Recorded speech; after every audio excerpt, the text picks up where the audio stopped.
pessoal, tudo bem? Na aula dessa semana, nós vamos falar sobre o comércio atlântico de escravizados africanos, certo? Nós já falamos um pouco sobre essa questão da escravidão na semana em que eu estava explicando para vocês sobre a economia açucareira, né?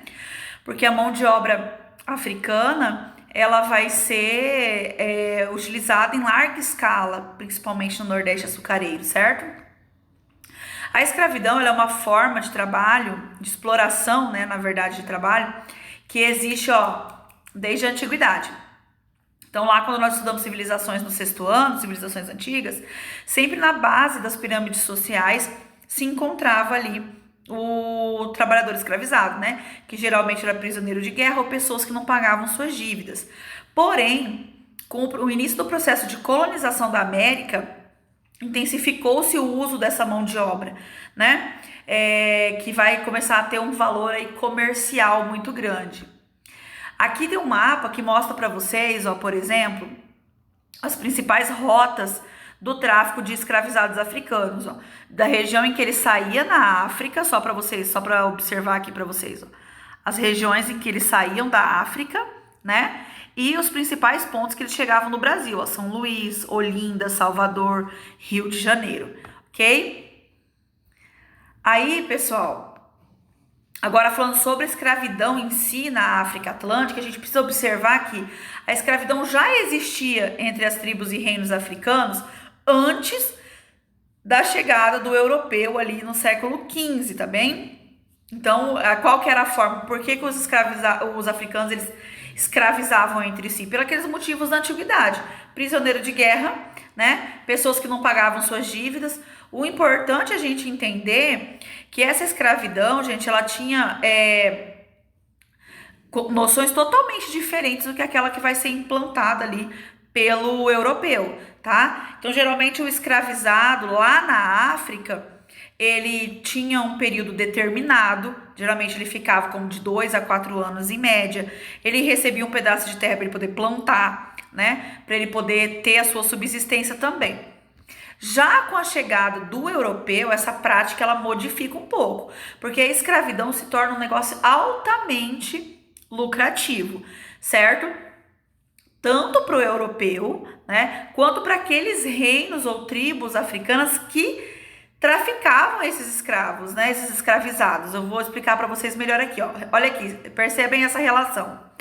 O que o europeu oferecia para os chefes tribais e reis africanos para poder entregar escravizados para eles, Os portugueses entregavam para esses reis, chefes tribais e comerciantes africanos tecido, aguardente, açúcar, fumo. Logo depois vai entregar armas nas mãos dessas tribos africanas. Em troca, esses chefes tribais capturavam africanos ali no interior e entregavam para esses portugueses, tá? Então tá vendo como que era um ciclo? Essa relação de troca a gente chama de escambo, certo?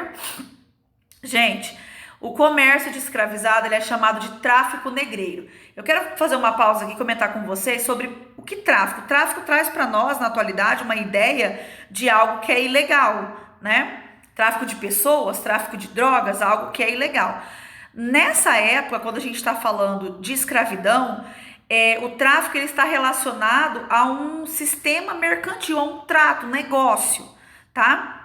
Por que ele não é considerado ilegal, gente? Porque o africano, quando ele é escravizado pelo europeu, ele perde, olha, é horrível isso, mas é isso que acontecia.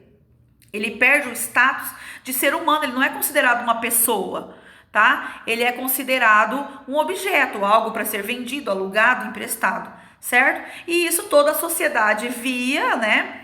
A igreja via, toda a sociedade via e, não se colocava contra, tá bom?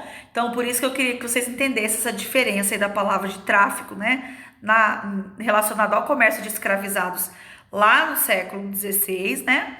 Para aquilo que acontece hoje. Gente, o tráfico negreiro foi uma das atividades econômicas mais rentáveis, mais cruéis e desumanas. Por quê, professora, que ele seria algo que é rentável? Gente, porque pensa um senhor de engenho, né? Um grande latifundiário. Precisa de muita mão de obra para produzir as etapas do açúcar.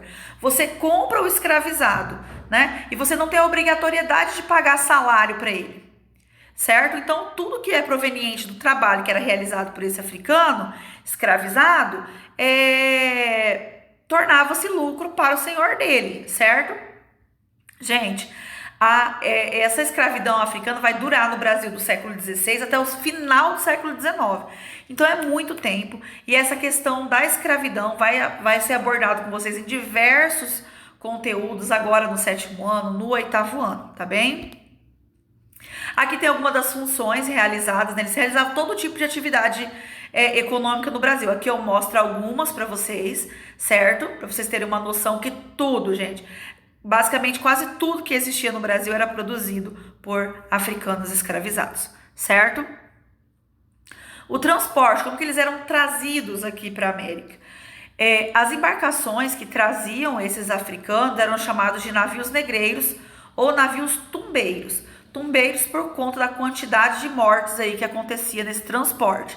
Aqui eu mostro para vocês um esquema, tá? De um navio negreiro por dentro. Então eu quero que vocês observem, deixa eu pegar aqui de novo a pontinha, que ó, aqui nós temos a parte do porão, tá vendo essa parte aqui de baixo? Aqui ó, em cima nós temos a área coberta, né? E aqui no meio, tá vendo? Nós temos onde eram transportados esse africano. Gente, as condições eram completamente desumanas, né? Então eles eram empilhados assim muito próximos uns dos outros, mal conseguia esticar as pernas, né? Boa parte morriam nessa travessia. Para a gente entender um pouquinho mais das características, eu coloquei aqui esse esquema para vocês. Ó, as condições a bordo: não havia banheiro, não havia janelas, né, para evitar que esse africano pulasse, né, ali no mar.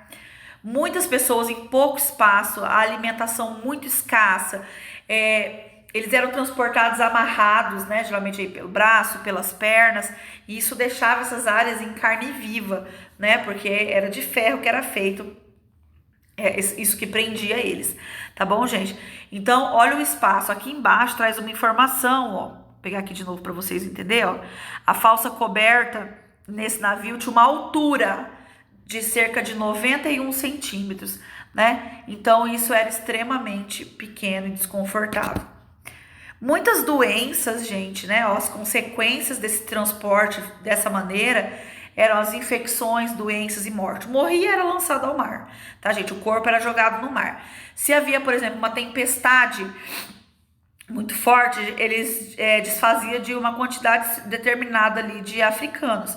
Geralmente pegavam mulheres e crianças que tinham um valor comercial mais baixo e jogavam no mar, gente, vivo mesmo, para tirar ali um pouco do peso. A travessia da África para a América tinha em média aí 3 meses. Então pensa 3 meses numa condição dessa. Que terrível, né? Quando eles chegavam na América, esses africanos chegavam em condições muito diversas, né? Uns chegavam ali já com condições de serem comercializados no mercado de escravos, que no Brasil nós temos uma rua muito famosa, né? Que realizava esse comércio, que é a Rua de Valongo.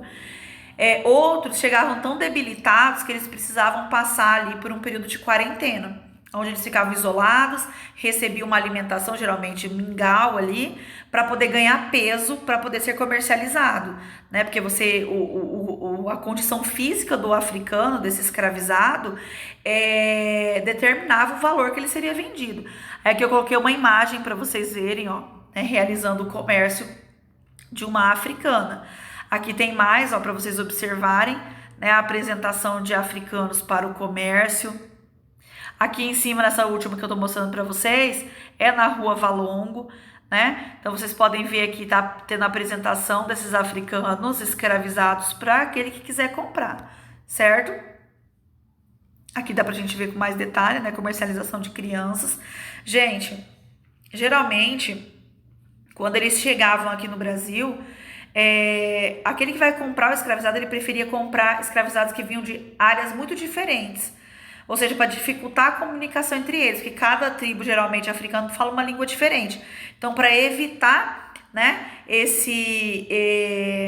essa conversação, poder planejar ali alguma fuga e tal, o comprador escravizado preferiam de áreas diferentes, certo? Aqui, gente, as condições desse africano no Brasil também vai ser das mais diversas, né? Vai sofrer intensos ali castigos físicos, né? Humilhações diversas, dormiam, como essa imagem mostra para vocês, geralmente preso para que não fugisse, certo? A situação era extremamente desumana, extremamente cruel, né? Que era realizado. Porém, por mais que teve toda essa terrível condição, por exemplo, os escravos eram estimulados a ter mais filhos, né? Aí, por exemplo, a mulher escravizada ganhou um filho, esse filho era tirado dela, era vendido para alguém de uma fazenda mais distante, para que não criasse vínculos familiares entre esses escravizados, certo?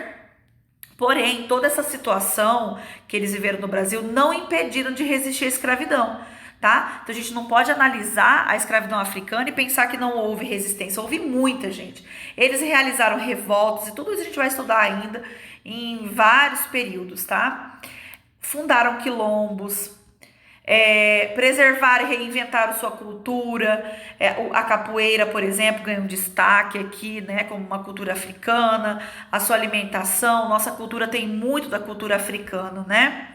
Lutaram por liberdade, por igualdade. Até hoje, né, a população e descendente desses africanos lutam por fim de preconceito racial. Vocês acompanham isso na atualidade, certo? Espero que vocês tenham conseguido entender, tá, gente? Tchau, até a próxima semana.